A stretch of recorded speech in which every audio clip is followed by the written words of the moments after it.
संस्कृति को पुनर्स्थापित किया। माननीय सांसद जी का भी जोरदार अभिनंदन करें। माननीय आलोक शर्मा जी, आपका भी स्वागत अभिनंदन है। तो हम उम्मीद कर रहे हैं कि आने वाले समय में ऐसे सारे इनकी जयंतियां हैं।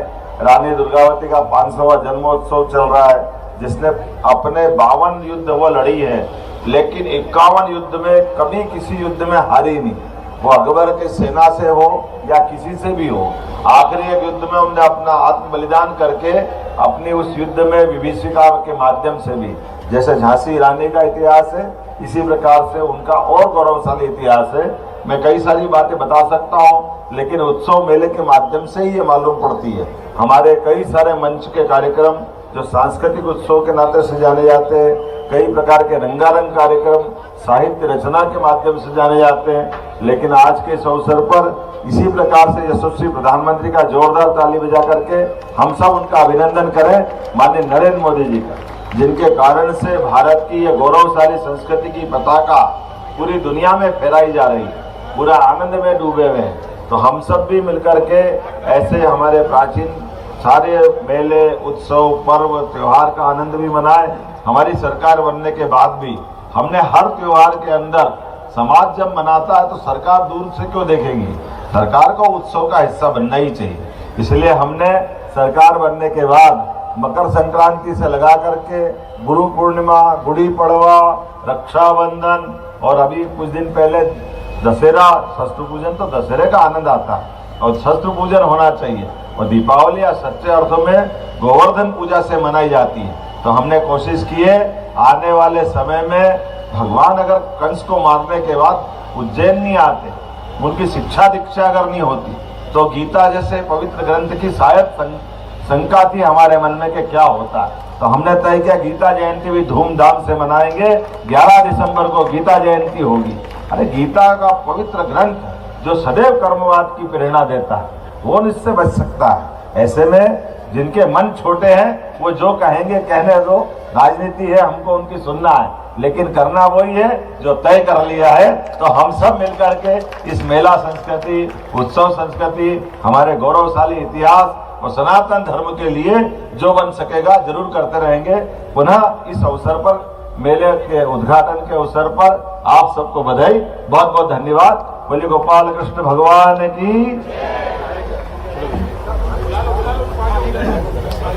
बस माननीय मुख्यमंत्री के कर कमलों द्वारा 5 लोगों का सम्मान है, 5 को आने दीजिए ऊपर।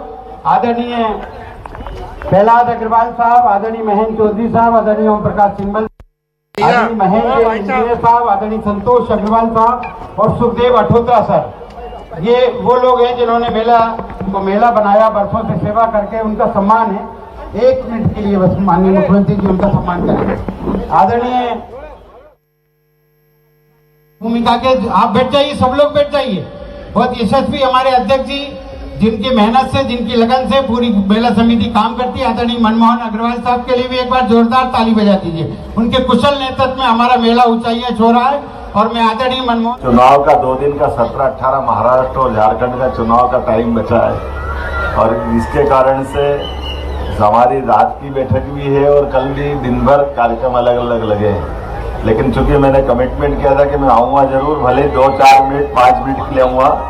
माननीय अग्रवाल जी ने जो बात कही है, हमारी संस्कृति उत्सव मेला प्रधान संस्कृति है, और ये बात सही कि इस मेले उत्सव के माध्यम से हम अपने जीवन के आरोह अवरोह कई प्रकार की दुनियादारी में लगे रहते हैं, लेकिन यहाँ आकर के हम सब इस रंगारंग रोशनी और आनंद में हो जाते हैं। और ये मेले लगाने के लिए लगने और लगाने वाले के दोनों के कष्ट भी अलग प्रकार के हैं।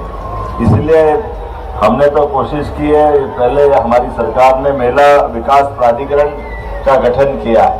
मेला विकास प्राधिकरण के माध्यम से हमारे तीज, पर्व, त्योहार, इन सबका अपना अपना महत्व, और इनसे जुड़ करके हमारी संस्कृति को हम समझते भी हैं और इस पूरे आनंद में डूबते हैं। मेरी अपनी ओर से आपने मुझे बताया है, जो बन सकेगा मैं जरूर आपके लिए भी मदद करूंगा इस मेले की संस्कृति के लिए, इस व्यवस्था के लिए।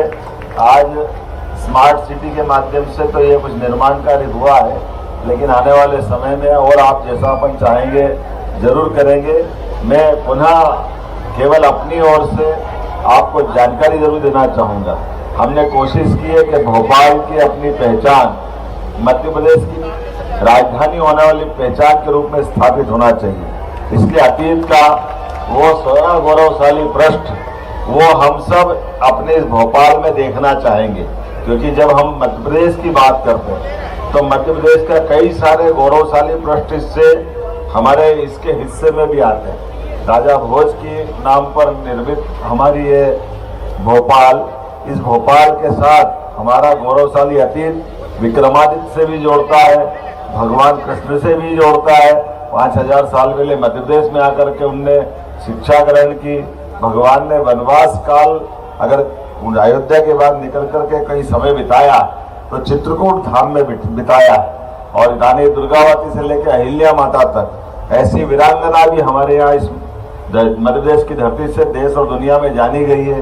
और अहिल्या माता का तो ये 300वां जन्मोत्सव भी चल रहा है। उनकी अपनी विशेषता है, उनने अपने मालवा मध्य प्रदेश को गौरवान्वित किया उस मुगल काल में, जब जिस मुगल काल में हमारे देवस्थान ध्वस्त हो रहे थे, ऐसे में उन्होंने देवस्थान संस्कृति को पुनर्स्थापित किया। माननीय सांसद जी का भी जोरदार अभिनंदन करें। माननीय आलोक शर्मा जी, आपका भी स्वागत अभिनंदन है। तो हम उम्मीद कर रहे हैं कि आने वाले समय में ऐसे सारे इनकी जयंतियां हैं। रानी दुर्गावती का 500वां जन्मोत्सव चल रहा है, जिसने अपने 52 युद्ध वो लड़ी है, लेकिन 51 युद्ध में कभी किसी युद्ध में हारी नहीं। वो अकबर की सेना से हो या किसी से भी हो, आखिरी एक युद्ध में उन्होंने अपना आत्म बलिदान करके अपनी उस युद्ध में विभीषिका के माध्यम से भी, जैसे झांसी रानी का इतिहास है, इसी प्रकार से उनका और गौरवशाली इतिहास है। मैं कई सारी बातें बता सकता हूं, लेकिन उत्सव मेले के माध्यम से ही ये मालूम पड़ती है। हमारे कई सारे मंच के कार्यक्रम जो सांस्कृतिक उत्सव के नाते से जाने जाते हैं, कई प्रकार के रंगारंग कार्यक्रम साहित्य रचना के माध्यम से जाने जाते हैं, लेकिन आज के इस अवसर पर इसी प्रकार से यशस्वी प्रधानमंत्री का जोरदार ताली बजा करके हम सब उनका अभिनंदन करें, माननीय नरेंद्र मोदी जी का, जिनके कारण से भारत की यह गौरवशाली संस्कृति की पताका पूरी दुनिया में फहराई जा रही है, पूरा आनंद में डूबे हुए हैं। तो हम सब भी मिलकर के ऐसे हमारे प्राचीन सारे मेले, उत्सव, पर्व, त्योहार का आनंद भी मनाएं। हमारी सरकार बनने के बाद भी हमने हर त्योहार के अंदर समाज जब मनाता है तो सरकार दूर से क्यों देखेगी, सरकार को उत्सव का हिस्सा बनना ही चाहिए।